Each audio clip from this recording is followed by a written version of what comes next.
पिछले वीडियो में हम लोगों ने जीडीपी के गणना के तरीके बारे में देखा था, जिसमें व्यय विधि और उत्पादन विधि और आय विधि के बारे में देखना था। जिसमें हम लोग व्यय विधि को देख चुके थे, जिसमें खर्च के आधार पर जीडीपी का आकलन किया जाता था, जैसे कि कंजम्पशन, इन्वेस्टमेंट, गवर्नमेंट एक्सपेंडिचर, उसके बाद निर्यात माइनस आयात, यानी एक्सपोर्ट माइनस इंपोर्ट।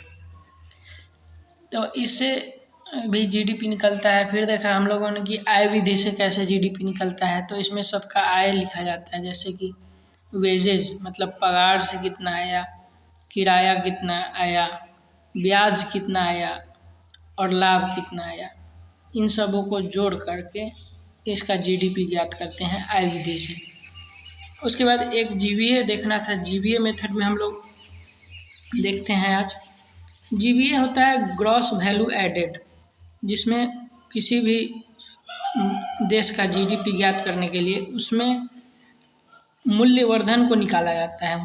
कितना मूल्यवर्धन हुआ है उसका योग ज्ञात किया जाता है, जिसमें कि जैसे कि कुल उत्पादन अगर भूमि से गेहूँ उपजाया जाता है, जिसमें 1 लाख का गेहूँ निकलता है। फिर 1 लाख के गेहूँ से आटा बनाया जाता है जो 5 लाख का होता है। फिर उससे आटा से बिस्कुट बनाया जाता है, फिर 10 लाख का हो जाता है। तो इस प्रकार जो मूल्यवर्धन हो रहा है एक स्तर के बाद द्वितीय स्तर में, उसमें कितना वृद्धि होता है, इसका योग हम जीवीए कहते हैं। जैसे कि 1 लाख जीरो मतलब यानी भूमि पे कोई लागत नहीं है, वहाँ से गेहूँ बना उपजा तो वो 1 लाख का मूल्यवर्धन हुआ, तो इसको लिख लेंगे। फिर 1 लाख से आटा बना, फिर ये आटा 1 लाख से 5 लाख हुआ, तो इसमें 4 लाख का वृद्धि हुआ। और फिर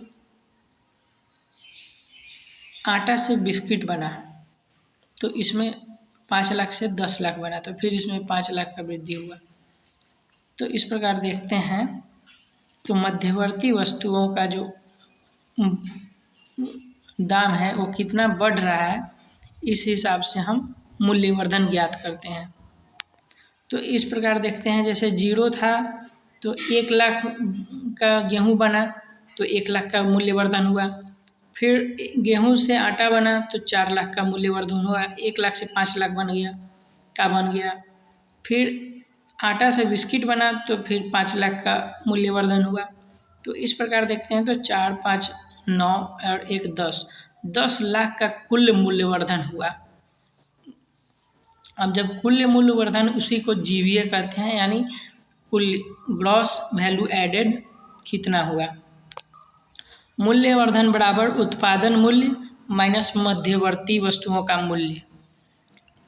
इसलिए समेशन ऑफ जीवीए यानी एट बेसिक प्राइस मतलब आधार मूल्य पर अगर हम ग्रॉस वैल्यू एडेड का योग देखेंगे तो वो 10 लाख था, और कुल उत्पादन में से मध्यवर्ती वस्तुओं का मूल्य घटाने पर, जैसे मध्यवर्ती वस्तुओं का मूल्य अगर 6 लाख आया तो इसको अगर हम कुल लागत से घटाएंगे तब जाके कुल मूल्यवर्धन वस्तुओं का मतलब मूल्य पता चलेगा।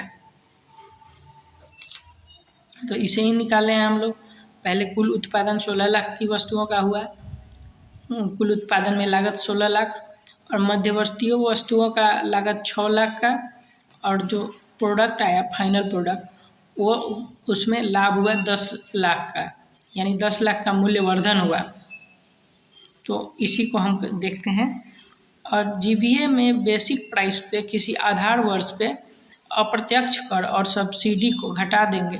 अप्रत्यक्ष कर को मतलब अप्रत्यक्ष कर और सब्सिडी को घटा करके जो जीडीपी मार्केट प्राइस पर आएगा उसी को हम जीवीए कहते हैं या ग्रॉस वैल्यू एडेड कहते हैं। जैसे कि मार्केट प्राइस क्या होता है, तो फैक्टर कॉस्ट माइनस अप्रत्यक्ष कर माइनस सब्सिडी। अप्रत्यक्ष कर और सब्सिडी को घटा देते हैं फैक्टर कॉस्ट से, तो उसको हम कहते हैं मार्केट प्राइस। नहीं, यह मूल्यवर्धन बेसिक मूल्य पर निकलता है। इसमें अप्रत्यक्ष कर जोड़कर सब्सिडी घटा देते हैं। जीडीपी मार्केट प्राइस मिलता है इसके बाद। जीवीए प्लस अप्रत्यक्ष कर माइनस सब्सिडी करेंगे तो उससे जीडीपी ज्ञात होगा। और जीवीए में उत्पादक पक्ष सिर्फ दिखता है जिसमें लागत मूल्यवर्धन का ज्ञात होता है, और जबकि जीडीपी में जिसमें टैक्स सब्सिडी जुड़ा रहता है वो उपभोक्ता पक्ष के लिए दिखता है। जीडीपी का आकलन एनएसओ करती है, नेशनल स्टैटिस्टिक्स ऑफिस ऑर्गेनाइजेशन, जो सांख्यिकी तथा कार्यक्रम कार्यान्वयन मंत्रालय के तहत आता है। इसमें आधार वर्ष अभी 2011-12 लिया जाता है, जो कि 2017-18 करने का प्रस्ताव गया है। और राष्ट्रीय सांख्यिकी कार्यालय जो एनएसओ है उसी के द्वारा जीडीपी ज्ञात किया जाता है। टेक्स्ट बुक में जो हम लोग देखते हैं सी से कंजम्पशन जो उपभोग होता है उसको एनएसओ फार्मूला में पीएफसी कहते हैं, जिसमें जो हम लोग का खर्च आता है यानी कंजम्पशन उपभोग। फिर इन्वेस्टमेंट जो होता है निवेश, उसको जीएफसीएफ कहते हैं एनएसओ को फार्मूला में, अर्थात जो कंपनी द्वारा खर्च किया गया है यानी निवेश कितना किया गया है। और फिर जी जिससे सरकारी खर्च आता है गवर्नमेंट एक्सपेंडिचर, उसको एनएसओ फार्मूला में जीएफसी कहते हैं, अर्थात सरकारी खर्च जो सरकार द्वारा किया गया है। और एक्सपोर्ट और इंपोर्ट जो है निर्यात और आयात, इसको एक्सपोर्ट इंपोर्ट ही कहते हैं। जीडीपी में क्या शामिल होता है, तो जीडीपी में सेकेंड हैंड यानी पुराना वस्तु का दाम शामिल नहीं होता है। ट्रांसफ़र मनी यानी गैर कारक आय जो होता है उसका मूल्य शामिल नहीं होता है। प्राकृतिक आपदा द्वारा हुआ नुकसान का ब्यौरा शामिल नहीं होता है। माता द्वारा किया गया घरेलू कार्य शामिल नहीं होता है क्योंकि वो वेजेज में नहीं आता है। और जो बैंकों की बचत है, जब तक बैंक में जो इतना भी सेविंग है वो भी जीडीपी में काउंट नहीं होता है जब तक हम उस मनी से कुछ खरीद नहीं लेते हैं। जब उपभोग कर लेंगे तो वो जीडीपी में काउंट हो जाएगा।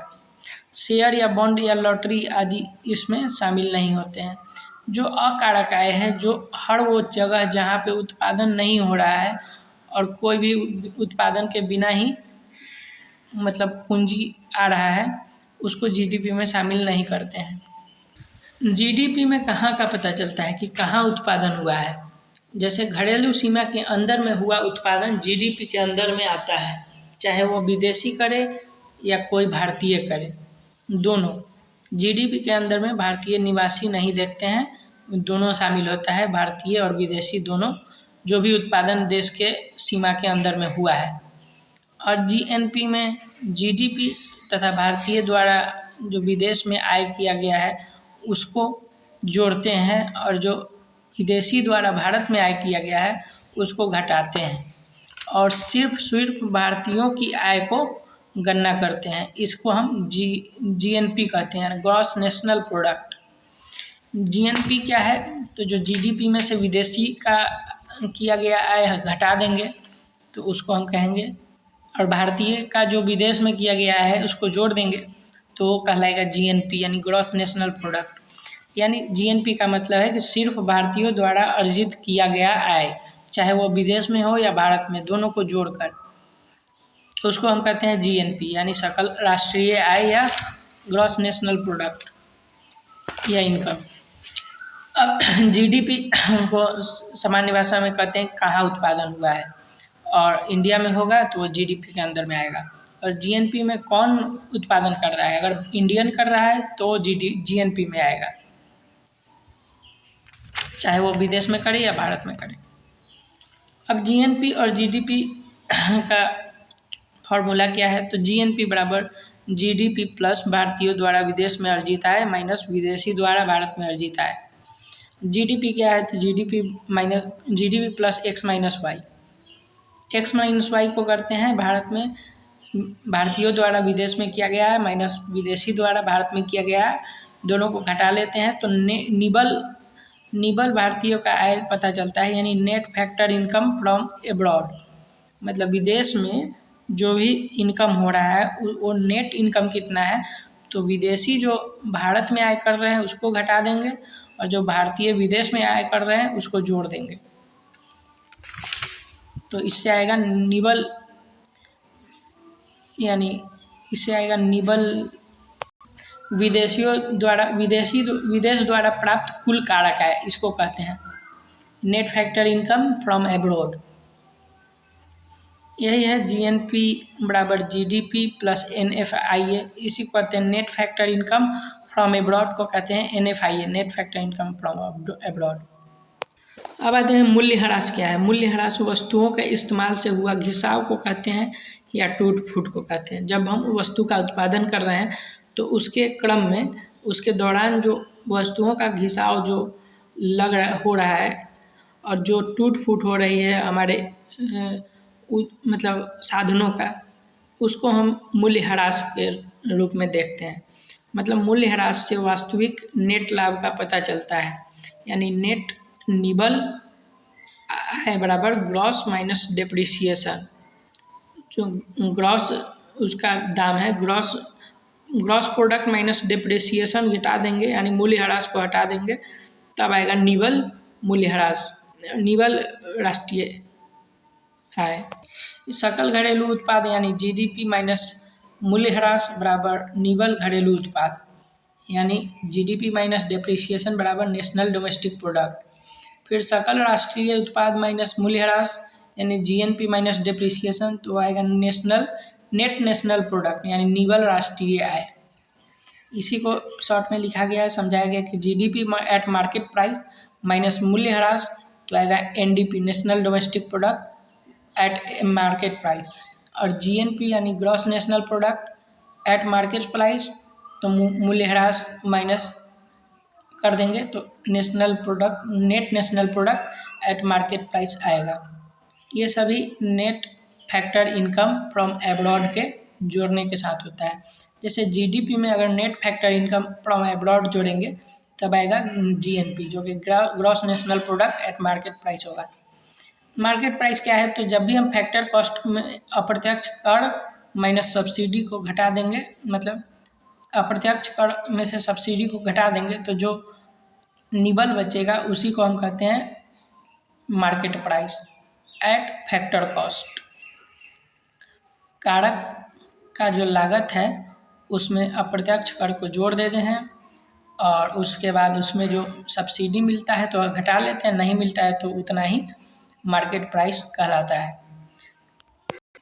एनएनपी क्या है, तो net national product factor cost plus अप्रत्यक्ष कर माइनस सब्सिडी। और एनएनपीएफसी क्या है, net national product and factor cost क्या है, तो net national product at market price minus अप्रत्यक्ष कर प्लस सब्सिडी। अब निबल राष्ट्रीय उत्पाद क्या है, तो निबल राष्ट्रीय उत्पाद डेप्रिसिएशन को घटाकर भारतीयों की आय और भारत में और विदेश में दोनों में जोड़ देते हैं तो निबल राष्ट्रीय आय होता है, और इसीलिए इसको राष्ट्रीय आय कहते हैं। Net national product at factor cost को ही राष्ट्रीय आय कहते हैं, यानी शुद्ध भारतीयों की आय। एक वित्तीय वर्ष में भारतीयों द्वारा अर्जित भारत में आय और भारतीय द्वारा अर्जित विदेश में आय को ही हम राष्ट्रीय आय यानी net national product at factor cost कहते हैं, जिसमें अप्रत्यक्ष कर और सब्सिडी नहीं होता है और इसीलिए ये राष्ट्रीय स्तर पर देखा जाता है।